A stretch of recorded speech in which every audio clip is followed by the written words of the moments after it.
Robert Boxing. Tonight this video is specifically for southpaws, but it still can be used by right-handers, anyone. It's educational. It's about ways to attack your opponent's defense when you expect them to make a certain defensive move against your offense.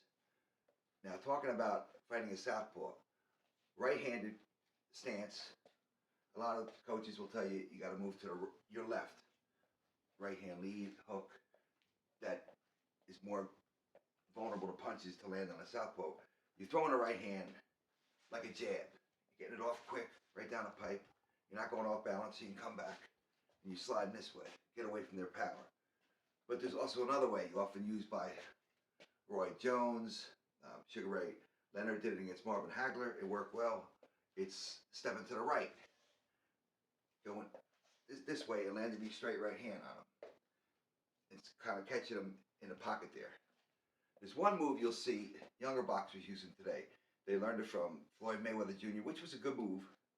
He would often, when he's fighting a southpaw fighter, you could see it in all of his fights, he would lure them back into the corner. Boom, boom, boom. As a southpaw fighter came in, he would be expecting a left hand. And when it came, he would step under just like this, slide out, counter punch, or tie him up. But he was going to do that. Now, after a while, you see that your opponent doing that. You know that's going to be the defensive move when you throw the overhand left. So you're going to expect them to bend like that. So if you know they're going to do it, that's when you got to deliver punches to that posture. So if you're coming in as a southpaw and you're jab, you fake that left hand over and he bends down. Now the best thing to do, he's in that position, like this. You can land here, chin, all this area is open. Uppercut, back here. Remember what we said about exposing your back. Once you do that, you're committing a foul in boxing. There's no side. There's either front or the back. When you do that, you're exposing your back.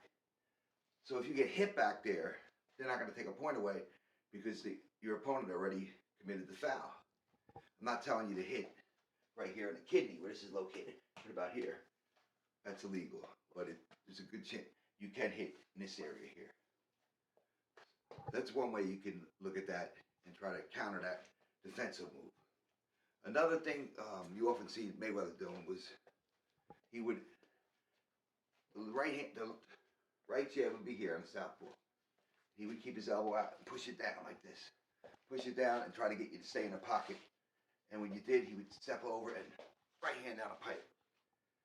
So if you're a southpaw fighting someone using that move to keep your jab down with the elbow, don't just stand there like a sitting duck, like the matador with the bull coming right in.